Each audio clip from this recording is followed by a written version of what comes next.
आजकल श्रीमद् भागवत को, सत्संग को लोगों ने मनोरंजन का साधन बना लिया है।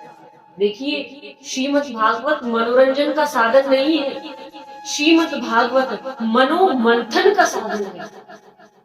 भक्त जाते हैं सुनने के लिए, जितनी देर बैठे उतनी देर तो उन्हें आनंद आया, और बस प्रसाद जब तक लेते हैं जब तक उनके दिमाग में बातें रहती हैं।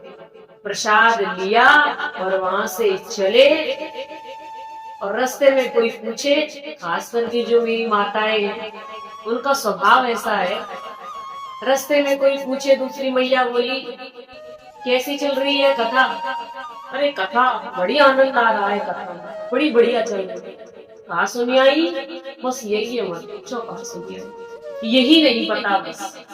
तो देखिए भक्तों, ऐसे सत्संग में, ऐसे श्रीमद् भागवत में जाने से क्या लाभ, जब हम वहां अपने जीवन को सुधारने के लिए कुछ बातें लेकर के ही नहीं आ रहे, कुछ ग्रहण करके ही नहीं आ रहे। सिर्फ सुनने से काम नहीं चलेगा। एक व्यक्ति ने 2 मूर्ति बनाई, एक का मूल्य था 10,000 रुपए और दूसरी का मूल्य था 10 रुपए। ले जाकर के बाजार में रख दी और कहा लीजिए एक मूर्ति को, और मूर्ति का मूल्य बता दिया। तो भक्तों, एक संत का वहां आगमन हुआ। संत ने कहा बताइए कैसे दी है तुमने मूर्ति? व्यक्ति बोला एक की कीमत 10,000 रुपए है और दूसरे की कीमत 10 रुपए। संत कहने लगे अच्छा, मूर्ति तो दिखने में समान है, फिर ये भेद क्यों, इतना भेद? तब व्यक्ति बोला देखने में समान है, वैसे समान नहीं है। और संत ने मुस्कुराते हुए कहा कि मैं पहचान गया हूं इनमें से कौन सी मूर्ति 10,000 की है और कौन सी मूर्ति 10 रुपए। पूछा व्यक्ति ने जिसकी मूर्ति थी, कैसे आपने कैसे पहचाना?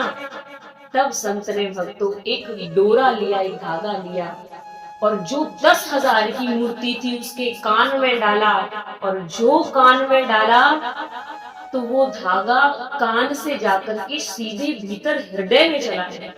और जो 10 रुपए वाली मूर्ति थी उसके कान में धागा डाला तो वो एक कान से धागा गया, दूसरे कान में होके निकल गया।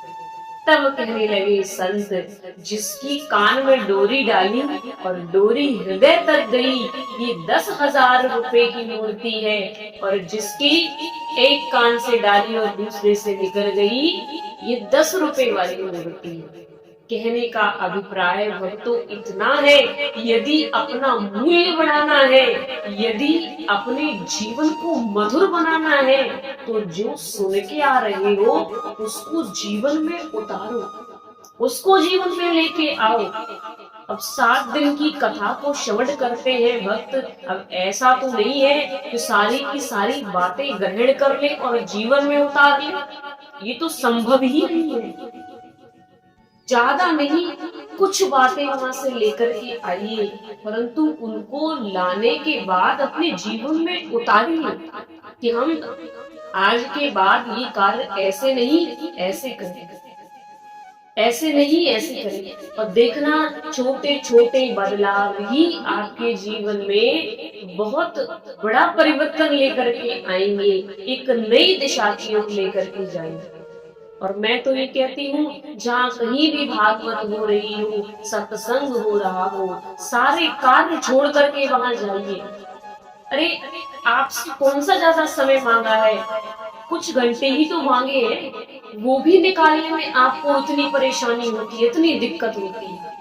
गोपियां जब भगवान कृष्ण बंसी बजाते थे, बंसी की धुन सुन के सारे कार्यों को छोड़ करके दौड़ पड़ती थी, कुछ नहीं उन्हें दिखता था, बस प्रभु की बंसी, जो बंसी की धुन पड़ी दौड़ पड़ती थी। ऐसे ही जहाँ सत्संग की धुन, जहाँ श्रीमद् भागवत की धुन आपके कानों में पड़े और फिर भी आप रह जाओ, फिर भी घर के कार्यों में फंसे रह जाओ, तो समझ लीजिए फिर आपका कल्याण नहीं हो सकता है।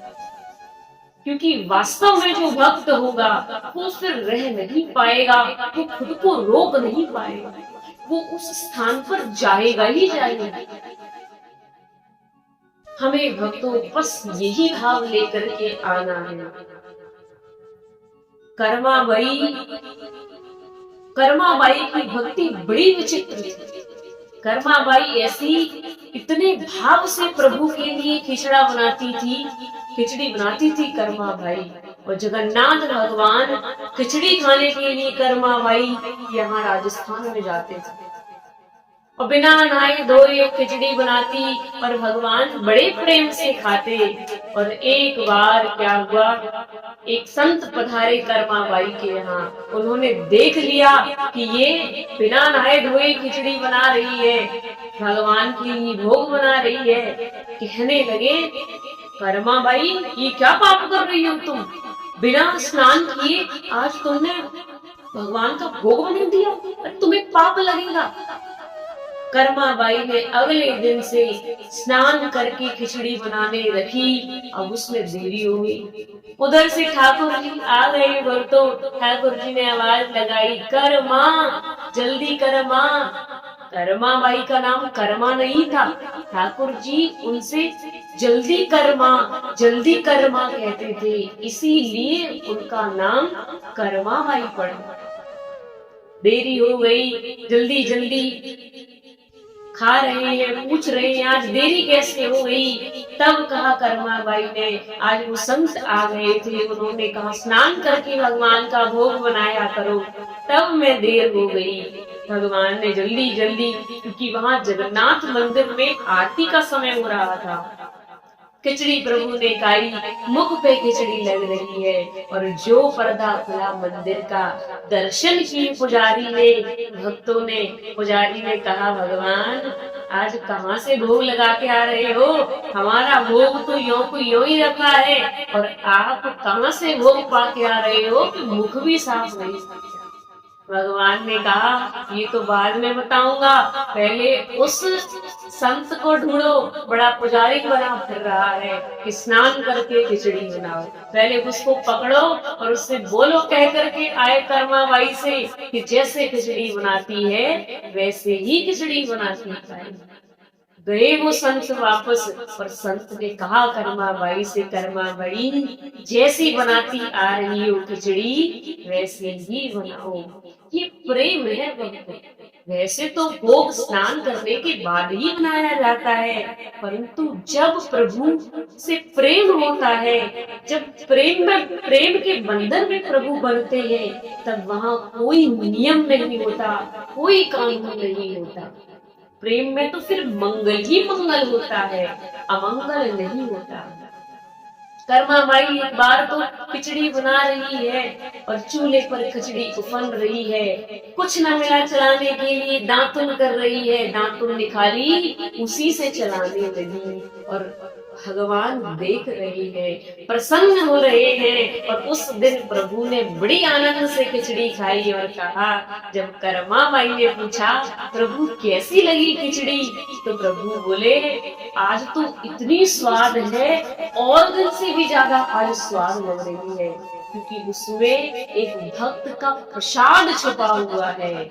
और भगवान तो इतने दयालु हैं, जिन्होंने मधु मंगल का झूठन खा लिया, जिन्होंने विदुर के यहाँ केले के छिलके खा लिए, जो राजा बलि के द्वार पर चौकीदार बन करके खड़े हैं, जिन्होंने भक्त प्रहलाद के खातिर नरसिंह रूप बना लिया, इतने दयालु हैं मेरे प्रभु, इतने कृपालु है। भाव से उनसे प्रेम करने वाला तो कोई हो, अरे वो तो एक पुकारने पर दौड़े चले जाते हैं। भगवान मंदिर में खड़े क्यों होते हैं? भगवान की प्रतिमा अक्सर आपने देखा होगा मंदिरों में प्रभु खड़े रहते हैं। क्यों खड़े रहते हैं? मानो भगवान ये कहते हैं कि मैं इसीलिए हमेशा खड़ा रहता हूँ। कब कौन से भक्त को मेरी जरूरत पड़ जाए और जितना समय मुझे बैठ कर के उठने में लगेगा उतने समय में मैं दौड़ कर उसकी रक्षा कर दूंगा। इसीलिए मैं अपने भक्त के खातिर तत्पर रहता हूँ, हमेशा खड़ा हुआ रहता हूँ। अरे प्रभु तो हमारी रक्षा के लिए हमेशा मौजूद है, हमेशा तत्पर है। हमसे ही भूल हो जाती है जो उनको भुला बैठते हैं, जो उनको भूल जाते हैं।